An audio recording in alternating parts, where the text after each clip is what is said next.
Listo.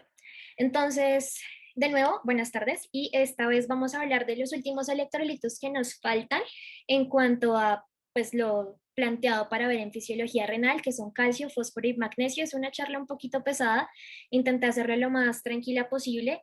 Sin embargo, pues tengan en cuenta que son tres electrolitos y no son electrolitos cualquiera, son electrolitos que especialmente en la nefrología son súper importantes tenerlos súper claros porque nos van a permitir entender bien la fisiopatología de enfermedades tan importantes como la enfermedad renal crónica en sí misma. Entonces, arranquemos. De todos los electrolitos, y por todos me refiero a calcio, fósforo y magnesio, vamos a ver las generalidades, el metabolismo intestinal, el renal, los factores que lo regulan, bien sean hormonas, bien sean factores, tanto dieta, todo, y finalmente los trastornos clínicos. Así que vamos poquito a poquito, iniciamos con el calcio. Como generalidades es importante que sepan que en nuestro cuerpo tenemos como 1000 a 1200 gramos de calcio corporal total, el cual está distribuido el 99% en los huesos y el 1% restante a nivel extra e intracelular. Esto es importante tenerlo en cuenta porque va a ser de los huesos de la principal fuente por medio de la cual vamos a reponer el calcio en el caso en el que nos falte. Y además de este 99% óseo, un 1% se va a intercambiar libremente con el líquido extracelular. Si tenemos en cuenta estas proporciones, es apenas obvio que de los 1200 gramos que tenemos en nuestro cuerpo, solamente tengamos en calcio sérico, que es el 1%, 10 miligramos por decilitro. Sin embargo, es importante tener en cuenta que de ese calcio sérico total está como distribuido o presentado de distintas maneras. Entonces tenemos el calcio ionizado, que es el calcio libre, que es un 48%, el calcio unido a proteínas, dos específicamente, las globulinas y la albúmina, y aquí es importante hacer una salvedad, y es que cuando ustedes estén mirando trastornos del calcio, precisamente porque está unido a la albúmina y no es una fracción nada despreciable, es el 46%, tenemos que hacerle la corrección. Y finalmente, fracciones complejas en un 7%, esto quiere decir calcio unido a fosfatos o a uratos. Algo también importante con el calcio ionizado es que cuando tenemos una alcalosis, y esto es para empezar como a integrar las cosas, cuando tenemos una alcalosis, la albúmina actúa como una especie de buffer que intenta liberar los iones hidrógeno que tenemos para pues para reducir el pH y pues volverlo como a la normalidad en el contexto de una alcalosis. Cuando la albúmina como que se deshace de estos hidrogeniones, lo que hace el calcio es unirse a esos sitios libres y de alguna manera el calcio ionizado libre disminuye precisamente porque ahora está unido a las proteínas. Porque es importante entonces hablar del calcio. Bueno, pues tiene funciones muy importantes que van desde funciones que podemos recordar más fácilmente, como los neurotransmisores, la contracción muscular, súper importante, la coagulación sanguínea como cofactores demasiado importantes. Cuando pues repasen alguna vez las cascadas de coagulación se van a dar cuenta que el calcio aparece ahí en bastantes oportunidades, y en cosas como secreción de hormonas y adhesiones intercelulares, que quizá esta función no la recordemos tanto, pero la adhesión entre una célula y otra es muy importante para la vida. Entonces, ¿qué pasa en cuanto a metabolismo gastrointestinal se refiere? Nosotros ingerimos en el día alrededor de 1 gramo de calcio, el cual va a excretarse 800 miligramos en las heces y 200 miligramos en la orina. Pero antes de que todo esto pase, bueno, lo consumimos. La idea es que se absorben 400 miligramos, pero como ustedes lo ven acá, 400 se absorben, pero 200 miligramos se secretan. Entonces, realmente lo que terminamos de absorber de ese gramo son 200 miligramos, que van a estar como en un continuum de interacción con los tejidos blandos, pero también con el hueso, con cantidades nada despreciables, como 500 miligramos. Y también vean que al día vamos a filtrar 10.000 miligramos de calcio. Esto es súper importante porque nos dice que el riñón efectivamente tiene un papel muy importante para regular la homeostasis del calcio. Y finalmente vamos a terminar excretando más o menos 200 miligramos. Pero antes de pasar al riñón, hablemos de qué es lo que pasa en el intestino. Cómo después de que comamos cualquier cosa rica en calcio, va a absorberse a nivel gastrointestinal. Tenemos dos formas en las que esto puede suceder. La primera es por vía paracelular, es decir, entre una célula y otra. Esto es totalmente pasivo y está dado por un mecanismo de gradiente de concentración a favor, donde en el lumen del intestino tenemos muchísimo calcio, pero pues en el otro lado no, a nivel celular y a nivel de la sangre no tanto, así que por una difusión pasiva simplemente va a pasar el calcio entre las uniones intercelulares. Aquí, importante que empecemos a mirar cómo es que se regulan estas cosas, aunque más adelante lo volveré a retomar. Y es que hay una hormona que es el calcitriol, también conocida como dihidroxivitamina D, que es la vitamina D activa, que por medio de mecanismos más bien indirectos como activando cascadas, proteínquinasa C, etcétera, lo que va a hacer es que estas uniones entre células se vuelvan más permeables al calcio, permitiendo que se reabsorba más. Eso por un lado. Y por otro lado, la vía transcelular, que es dada por transportadores apicales, ustedes lo ven acá, esto pues intenta hacer un enterocito, un esquema de un enterocito con las microvellosidades aquí puestas. Y vemos aquí en los ápices de las microvellosidades, vemos estos transportadores apicales que están a favor del gradiente de concentración. Entonces vemos acá de manera bastante esquemática cómo entra el calcio y hoy tenemos estos complejos que lo reciben, que es un complejo calmodulina, actina, miosina 1. Estos complejos son los que como que permiten que el calcio vaya pasando a nivel del citoplasma para posteriormente unirse aquí en unas vesículas, hacer exocitosis y pues que se absorba, perdón, y digamos que esto es lo que sucede en condiciones normales. Sin embargo, estos complejos se saturan y cuando se saturan, pues disminuye la absorción del calcio, haciendo que no todo el calcio que uno ingiera se absorba, sino que como pues todo esté regulado. Algo importante es que aquí también la vitamina D va a tener un rol que vamos a nombrar de nuevo más tarde y es que de manera directa la vitamina D se va al núcleo de los enterocitos haciendo que se expresen los genes que terminan generando una transcripción de proteína a una calvindina. Esta calvindina es este circulito morado que ustedes ven acá, que lo que hace es como ayudar a estos complejos calmodulina, actina, miosina 1, como a descargarlos, les dicen, venga, páseme calcio, yo lo ayudo para que usted no esté tan congestionado, y lo que hago es llevarlo directamente a las vesículas, y estas vesículas posteriormente harán exocitosis con la membrana, y así se reabsorbe más calcio. Listo. Eso con los intestinos. Ahora con los riñones. Entonces, volvamos a recordar estas tres cosas que les dije de las formas de presentación del calcio, que había uno ionizado, uno unido a proteínas y uno fraccionado. Si recordamos lo que hemos repasado en estas charlas de fisiología, no tiene por qué un riñón sano filtrar proteínas. Por lo tanto, el 50% del calcio, que es el que está unido a las proteínas como la albúmina y las globulinas, no se va a filtrar. Así que el calcio ultrafiltrable, es decir, el calcio que se filtra en el riñón, va a ser la mezcla entre las fracciones ionizadas, calcio libre, con las fracciones complejas. Un adulto promedio con una tasa de filtración glomerular normal va a terminar filtrando esos 10.000 miligramos que les decía, los 10 gramos día, de los cuales va a terminar excretando solamente 200 miligramos al día. Es decir, que va a reabsorber el 98% distribuido de esta manera, como ustedes lo ven acá en la gráfica, en el túbulo contorneado proximal hasta un 70%, en el asa ascendente grueso un 20%, en el distal un 10% y en el colector un 5%. En el túbulo contorneado proximal lo hace de dos maneras. La primera es por una difusión pasiva paracelular, que es la mayoría, como ocurre en la mayoría, y esto es que cuando el túbulo contorneado proximal, dentro de todas las infinidad de cosas que reabsorbe, cuando absorbe sodio y agua, también arrastra el calcio, y de manera activa con unos transportadores en su membrana en un 15%. Y aquí, muy importante, en el túbulo contorneado proximal van a actuar la PTH y la calcitonina o la vitamina D activa. Por otro lado, continuamos en el asa de Henle, la parte gruesa ascendente cortical, donde vamos a tener dos mecanismos, transcelular igual como entre las células, transcelular con estos mecanismos que vemos acá, y paracelular por medio de un gradiente transepitelial positivo, que está explicado, entre otras cosas, porque recordemos que uno de los transportadores más importantes en el asa de Henle es la bomba sodio-potasio 2-clores.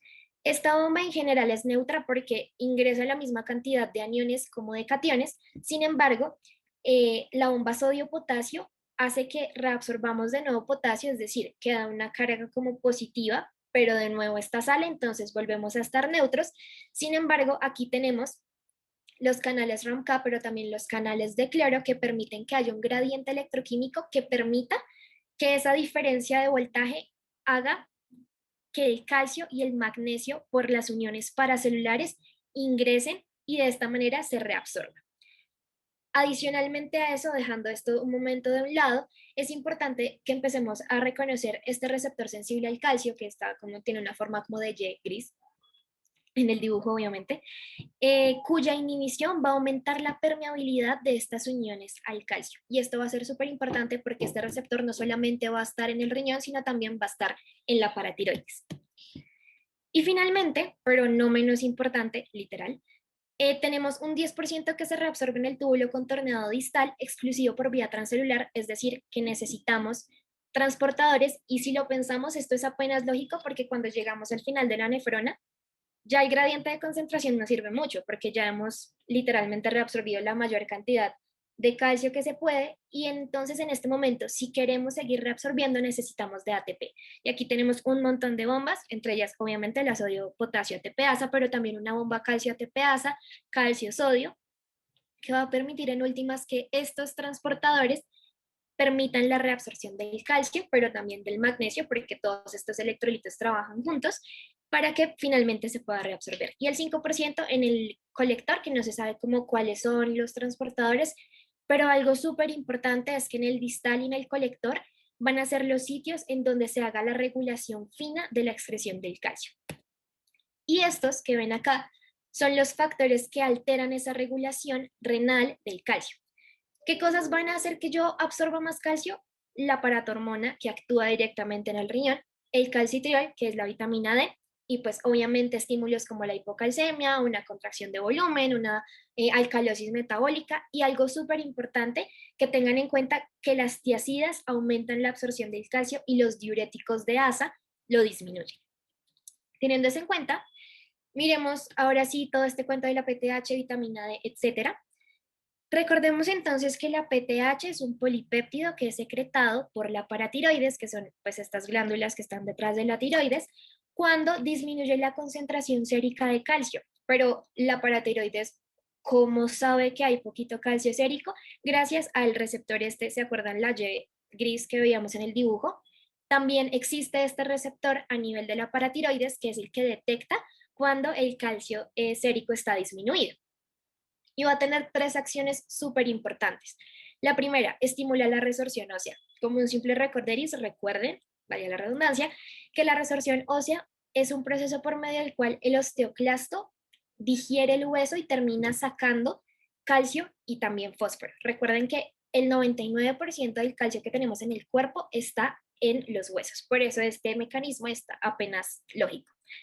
También la paratormona va a aumentar la absorción en los intestinos de calcio y de fosfato por medio de la formación de vitamina D activa.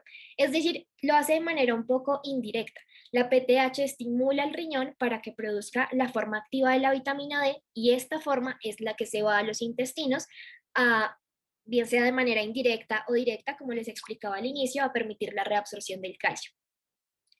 Y finalmente, aumenta la reabsorción renal del calcio, sí, directamente, tanto en el túbulo contorneado distal como en el colector. Simplemente pues para darles algunos datos, ¿qué cosas van a hacer que aumenten la PTH? Los corticoides, el estrógeno, los agonistas adrenérgicos, la dopamina y la prostaglandina, por distintos mecanismos cada uno, pero que en últimas todos estos van a disminuir la concentración de calcio en la sangre, haciendo que la paratiroides como que lo detecte, genere paratormona, y esta permita la estimulación de la resorción, la absorción intestinal y la reabsorción a nivel del riñón. Listo, ahora vamos con la vitamina D. Para eso considero que es muy importante recordar cómo es el mecanismo, cómo es el metabolismo y la síntesis de la vitamina D. Para eso entonces recordemos algo. La vitamina D nosotros la podemos tener por medio de por medio de dos formas. La primera es comiendo cosas que tengan vitamina D.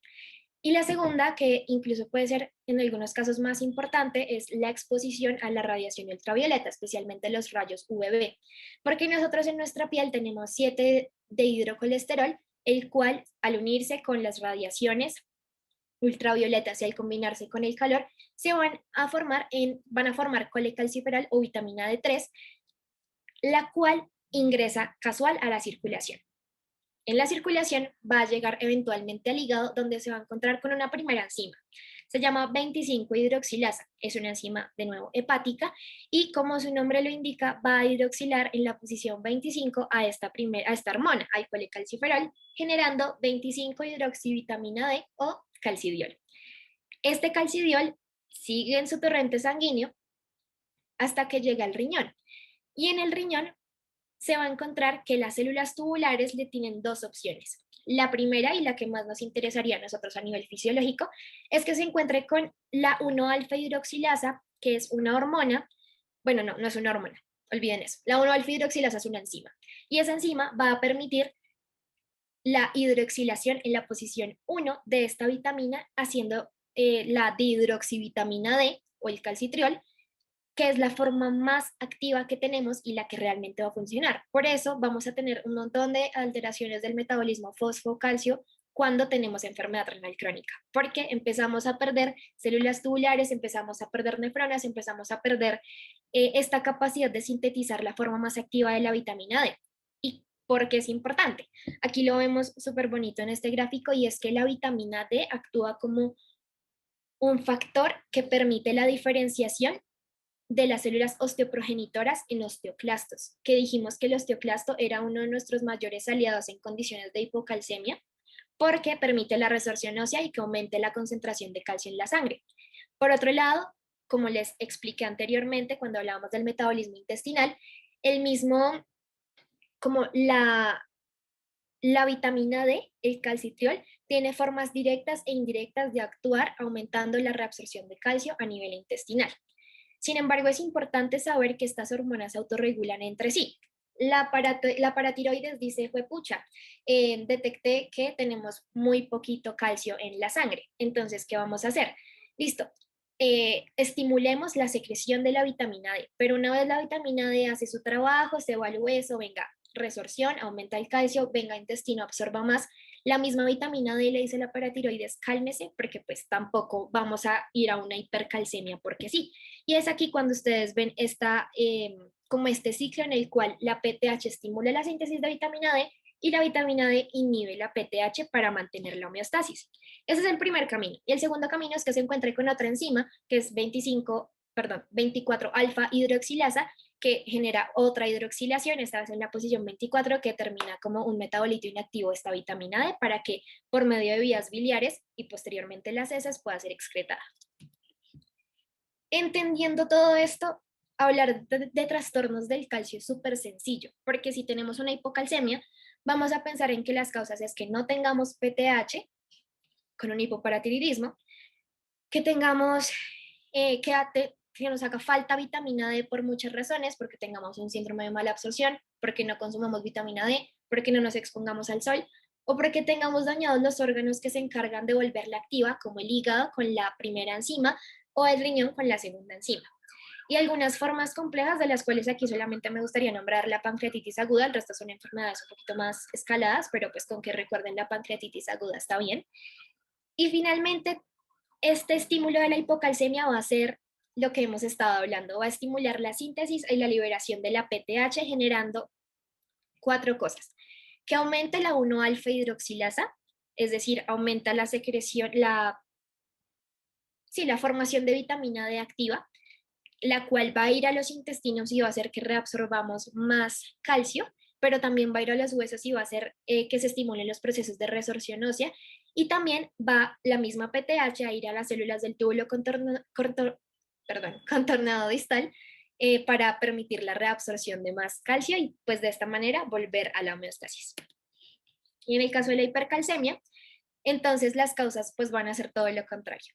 Que haya exceso de PTH como un hiperparatiroidismo primario o secundario, o un aumento, un exceso por una intoxicación con vitamina D, o la misma sarcoidosis también podría llegar a dar un aumento de la vitamina D. También el aumento de la resorción ósea o la absorción intestinal, por lo que ya hemos hablado, y la disminución en la excreción renal, recuerden las tiacidas, que van a aumentar la reabsorción de calcio a nivel renal.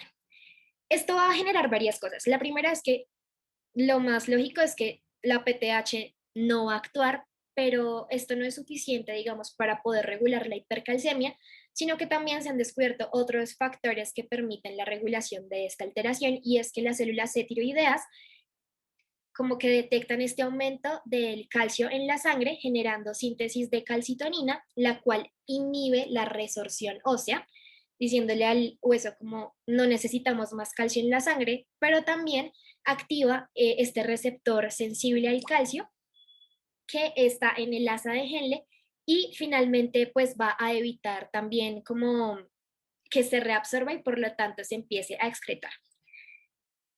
El manejo, solución salina, diuréticos de asa, porque recordemos que los diuréticos de asa disminuyen la reabsorción renal del calcio, y también los bisfosfatos para que se unan y así pues se elimine. Haciendo todo lo contrario, que disminuya el 1-alfa-hidroxilasa y aumente la 24-alfa-hidroxilasa, que disminuya la absorción gastrointestinal, la resorción ósea y la reabsorción en el túbulo contorneado distal.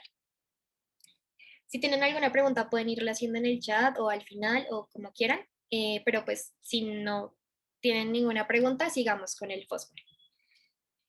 Del fósforo, es importante saber que la ingesta, nosotros podemos ingerir fósforo que va desde 700 miligramos al día hasta 2000 miligramos al día. Vean que esto es un rango súper amplio, y la diferencia es que los productos lácteos tienen mucho fósforo, entonces por eso dan como este rango tan amplio, porque hay personas que consumen muchísimos productos lácteos. De aquí, de la absorción, pues al igual que el calcio, el 99% se va a hueso y tejidos blandos, y menos del 1% quedan rangos en el plasma de 2.5 a 4.5 miligramos decilitro de fósforo inorgánico, que va a ser importante para muchas cosas. De nuevo, metabolismo, formación de huesos, transducción de señales, la formación de fosfolípidos que son importantes para la formación de la membrana, de ácidos nucleicos, y para, de nuevo, darles una idea de cómo se mantiene la homeostasis, está involucrada el intestino, el riñón, el hueso y el mismo intercambio entre el líquido intracelular y el intravascular. Así que, de nuevo, miremos cómo pasa a nivel gastrointestinal. A nivel gastrointestinal, vamos a tener que el fósforo puede ser absorbido por medio de cotransportadores de la familia NPT2B que se encuentran aquí, y van a permitir la absorción transcelular de este fósforo. No se sabe cómo es que por medio de la membrana vasolateral llega a la sangre, pero llega de alguna manera, y la mayoría ocurre en el duodeno y en el yeyuno. Como les dije, hasta 2000 miligramos días de calcio podemos comer, de los cuales 600 en las heces, hasta 1500 por el riñón, y vean el intercambio tan grande que se da con el hueso, 12.000 miligramos, y la filtración que se puede dar en el riñón, dependiendo de la ingesta, de nuevo, de hasta 6.000 miligramos. Entonces, eso es como por la parte del metabolismo gastrointestinal, porque como ustedes lo ven, solamente a nivel gastrointestinal son como 460 miligramos, pero vean todo lo que se maneja en el riñón. Entonces, el riñón va a ser el lugar más importante por medio del cual vamos a regular la homeostasis del fósforo. De nuevo, un adulto normal, sano, con la tasa de filtración glomerular normal, va a filtrar entre 3.700 y 6.100 miligramos día de fósforo, y va a excretar de 600 a 1.500, todo dependiendo de la ingesta y de nuevo de los niveles, como a nivel de los niveles, de los niveles que tengamos de fósforo en la sangre. De toda esta filtración, vamos a excretar lo que ya dijimos, pero vamos a reabsorber un 85% de la siguiente manera, la mayoría y de manera en verdad súper predominante en el túbulo contorneado proximal, donde se va a dar la regulación fina, y ya en el asa ascendente gruesa un 10%, en el distal un 3% y en el colector un 2%. Así que lo importante aquí, obviamente, va a ser el proximal. La reabsorción de esto va a ser dependiente de energía, y más importante que eso es que vean que en este caso como que escogieron la vía fácil para poder regular el fósforo, y es que la regulación del fósforo en la nefrona no tiene nada que ver con afinidades y cosas así muy pro, sino que si yo no quiero que se reabsorba mucho fósforo, quito los transportadores de la membrana apical y si quiero, pues le pongo más. Y aquí tenemos distintos transportadores, NPT2A, que es el que primero, como que el que más rápido se quita y se pone dependiendo de los factores que lo regulen, y los otros dos que sí son un poquito más demorados. Entonces entremos de nuevo en la regulación. Factores dietarios. La dieta va a regular debido a que pues, la dieta es un factor súper importante como fuente de fósforo. La dieta va a regular la concentración de los transportadores. Si tenemos una ingesta muy alta en fósforo, la concentración de los transportadores va a disminuir para mantener la homeostasis. Y algo, esto que les traigo acá de deficiencia de potasio aumenta la excreción. Es para que entiendan que en el cuerpo no hay nada que ocurra como independiente, sino que también, por ejemplo, tener una deficiencia de fósforo va a hacer que, una deficiencia de potasio va a hacer que el fósforo no se pueda reabsorber porque la deficiencia del potasio va a alterar la composición de la membrana lipídica, que es donde van a estar los transportadores. Así que si pensamos reponerle fósforo a un paciente, también tiene que haber reposición de potasio. Eso por el lado de los factores dietarios. Ahora miramos los factores hormonales, de nuevo la PTH, que al final va a disminuir la reabsorción de fosfato. Aquí digamos que encontramos el rol antagonista con que permitía la reabsorción del calcio, pero con el fosfato no. Y lo hace removiendo estos transportadores rápidamente. Y aquí les traigo un ejemplo con la enfermedad renal crónica, y es que cuando va disminuyendo la tasa de filtración glomerular, va a disminuir el calcio sérico porque toda la vitamina D y todo el cuento que ya les eché pues no va a funcionar, pero también esto va a hacer que aumente el fósforo sérico, eh, porque estamos ingiriendo un montón de cantidad de fósforo y no tenemos un riñón funcional que permita la excreción del mismo. Esto va a aumentar la concentración de PTH, principalmente porque haya una hipocalcemia, pero la PTH, además del calcio, también se encarga del fósforo, removiendo estos transportadores rápidamente, haciendo que si hay mucho fósforo, simplemente se elimine, porque pues no hay transportadores que lo reabsorban, y de esta manera volvamos de nuevo como a la homeostasis en cuanto al fósforo se refiere. Hay otro factor importantísimo eh, que tiene como varias cascadas, y es el factor de crecimiento de los fibroblastos 23, que es producido por los osteoblastos cuando detectan estos que hay aumento del fósforo inorgánico sérico. Entonces, de nuevo, un ejemplo con la enfermedad renal crónica, cuando disminuye la tasa de filtración glomerular, va a aumentar la concentración de este factor, porque recuerden como en la diapositiva pasada decíamos, como tenemos tanta ingestión de fósforo y no tenemos un riñón tan funcional, aumenta el fósforo sérico. Aquí pasa lo mismo, como aumentó, entonces se produce este factor que necesita de un cofactor cloto que permite que se forme un complejo, que al final termina haciendo dos cosas. Primero, de nuevo, quita los transportadores de la nefrona para que no se reabsorba el fósforo, y de nuevo, como pues poder tener la homeostasis, pero también va a actuar a nivel del calcio, va a disminuir la 1-hidroxilasa, va a aumentar la 24-hidroxilasa, y si lo recuerdan, la 24-hidroxilasa hace que el metabolito se vuelva inactivo, menos vitamina D, y la vitamina D absorbe tanto calcio como fósforo. Entonces, de esta manera no vamos a tener absorción intestinal de fósforo y vamos a volver a los valores normales del mismo. Importante saber que este impulso se pierde cuando la enfermedad renal crónica ya está muy avanzada, y por eso tenemos los resultados que tenemos en la enfermedad renal crónica estadio 5. Otros factores, como pues para nombrarles, la vitamina D, el calcitrol aumenta la reabsorción de fosfato en el túbulo proximal, poniendo más transportadores. Los glucocorticoides generan un aumento del fósforo, entonces lo que hace como mecanismo de compensación es disminuir la síntesis de los transportadores, y también cambian la composición de la membrana, tal y como lo hacía la deficiencia del potasio. El estrógeno aumenta la síntesis de este factor, y la hormona tiroidea aumenta la reabsorción de fosfato. Esto pues por nombrarles algunas cosas, pero no, aquí están los factores como más detallados que alteran, bien sea a la alta o a la baja, la absorción del fosfato o el fósforo a nivel renal.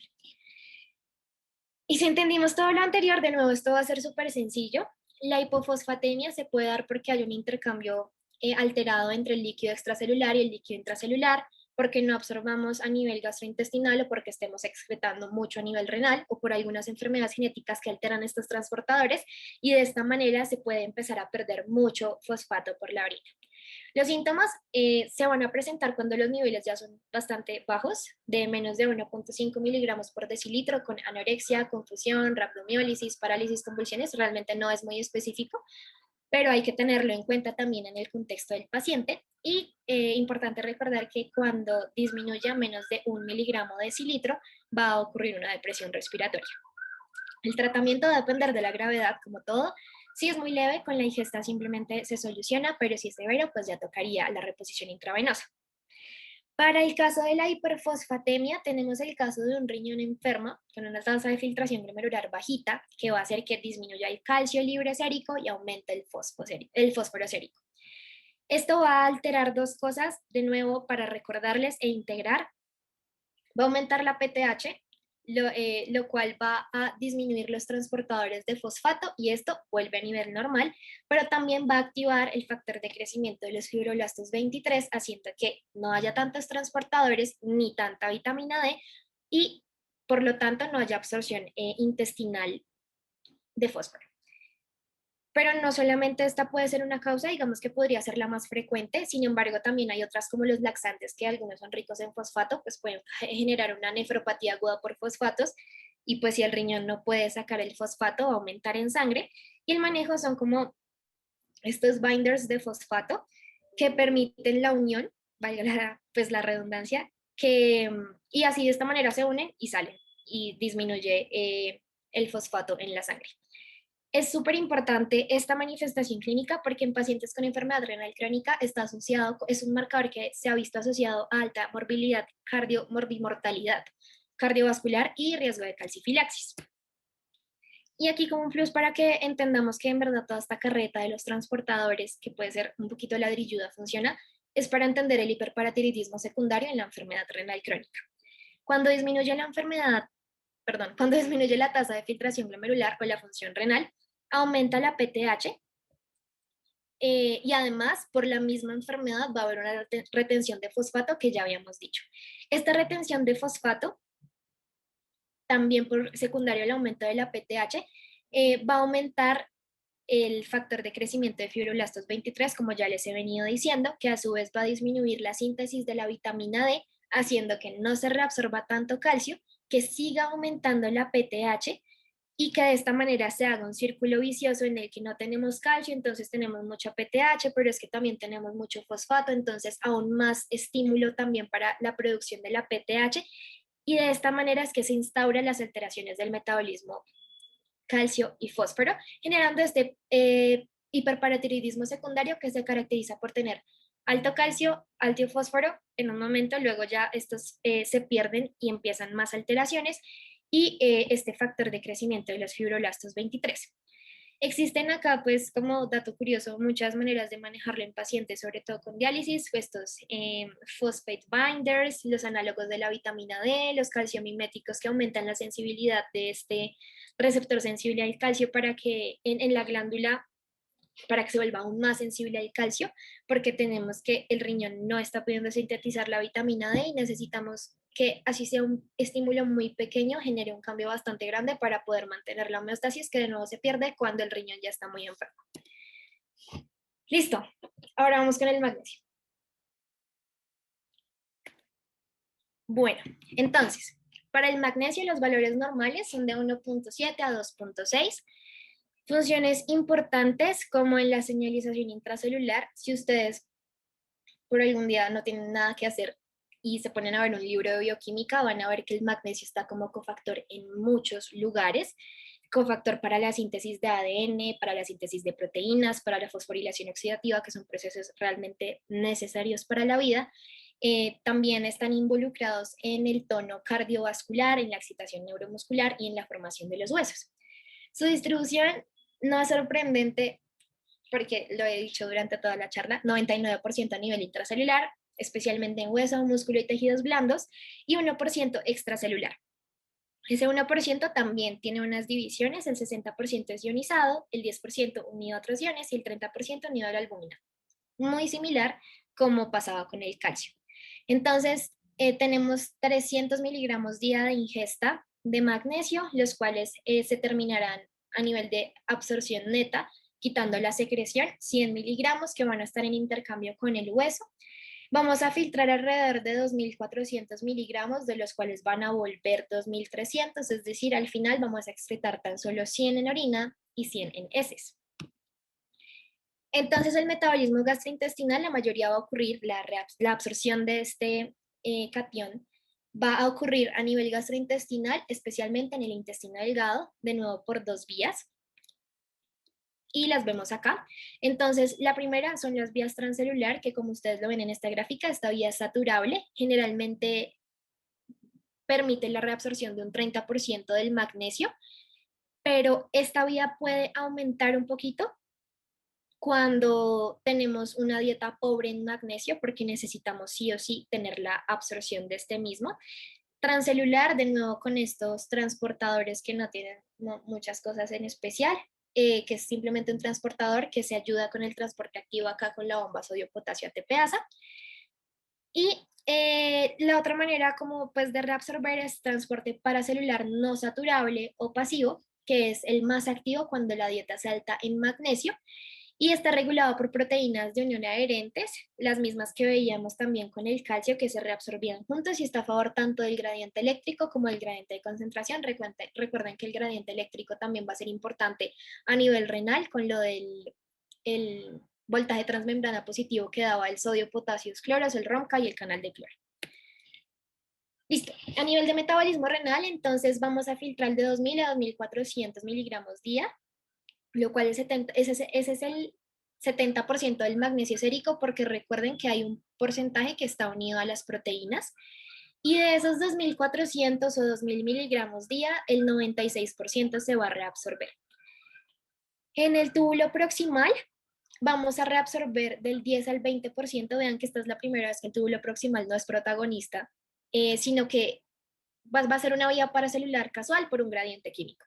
El que sí va a ser protagonista es la porción ascendente gruesa de la asa de Henle, con un 40-70% de la reabsorción del magnesio por vía paracelular por este voltaje transepitelial positivo que les nombré al inicio de la charla, con los ROMCA, con la bomba sodio, potasio, 2 cloros y todo el cuento que ya les conté más adelante.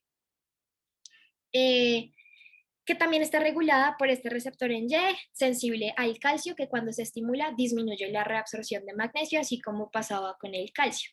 Y finalmente en el túbulo contorneado distal, un 5 a un 10% en una vía transcelular activa, con este transportador que se llama TMRP6, que también puede mutar y dar un montón de síndromes genéticos extraños. Y recordarles que en el hueso existe el magnesio en forma de el 50% en los cristales de hidroxiapatita. Y finalmente los trastornos del magnesio. La hipomagnesemia, de hecho, es bien común, en 15% de la población general la tiene y hasta el 65% de los pacientes en unidad de cuidados intensivos. Hay muchas causas, una absorción inadecuada, sobre todo se ha visto asociada a los inhibidores de bomba de protones, sobre todo en su uso crónico, y una excreción aumentada por hormonas o por medicamentos. Se suele asociar con otros trastornos hidroelectrolíticos, tanto del calcio como del potasio, y la clínica súper inespecífica, pero de igual manera la nombro: debilidad, fatiga, calambres, tetania, rigidez, convulsiones y arritmias. Y la hipermagnesemia, por su lado, la causa va a ser que aumenten mucho pues la ingestión de el mismo magnesio, antiácidos, laxantes, enemas, o la administración intramuscular, que está así pues digamos que podría ser más probable verla. La administración intramuscular para preeclampsia de sulfato de magnesio puede generar hipermagnesemia y por eso hay que estar súper pendientes a alteraciones. Vean, la mayoría son cardiovasculares. Aparte de la náusea, el vómito, de alteraciones neurológicas y potencial, va a haber prolongación del QRS, del PT, del QT, bloqueos incompletos, parálisis respiratoria, coma y shock. Así que pues siempre hay que tenerlo bien presente en estos contextos clínicos. Y listo. Si tienen alguna pregunta, siéntanse libres de hacerla.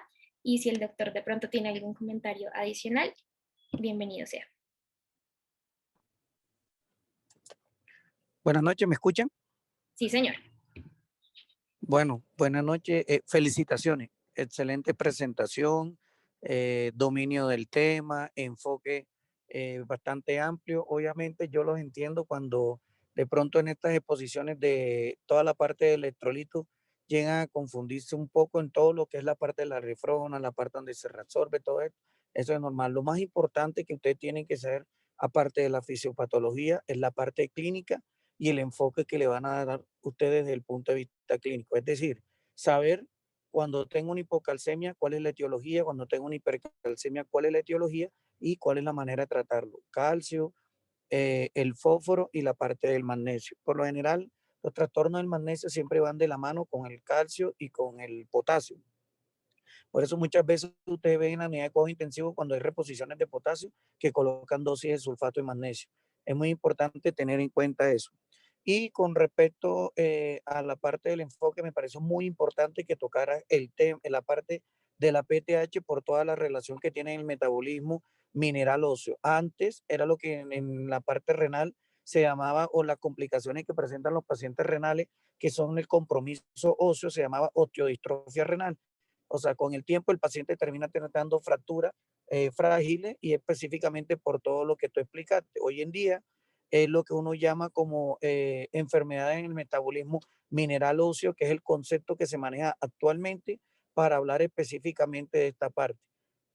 Muy claro, también la parte, todo lo que tiene que ver con la PTH para que lo tengan en cuenta y el enfoque. Los estudios actualmente demuestran que ya los pacientes cuando incluso no solamente en la parte terminal de su enfermedad, cuando está en un estadio, bueno, estadio no, hoy en día se llama G5, que se divide con diálisis y sin diálisis, pero hoy en día los estudios demuestran que ya pacientes con tasas de filtración por debajo de 60, uno puede estar ya solicitando niveles de PTH y es una forma indirecta de determinar de que el paciente ya está haciendo un compromiso o una enfermedad renal crónica. También nos sirve muchas veces cuando los pacientes tienen enfermedades renales crónicas que se agudizan y muchas veces en la parte clínica tienen la duda porque no sabemos las creatininas previas si el paciente tiene un cuadro de una crónica agudizada o una lesión renal aguda.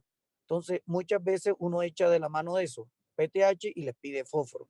Y la sorpresa que uno se encuentra es que cuando los niveles de fósforo ya vienen altos y PTH elevada, quiere decir que el paciente ya de por sí o per se, como dijiste tú, ya tiene una enfermedad renal crónica establecida. Lo que uno busca con todo esto es tratar de mantener una homeostasis en cada uno. Por eso, cuando el paciente nosotros lo tenemos en programas de prediálisis o en los programas de diálisis ya como tal, siempre vas a encontrar que uno va a estar tomándole niveles de calcio, niveles de fósforo y las mediciones que uno le hace también con la parte de la PTH.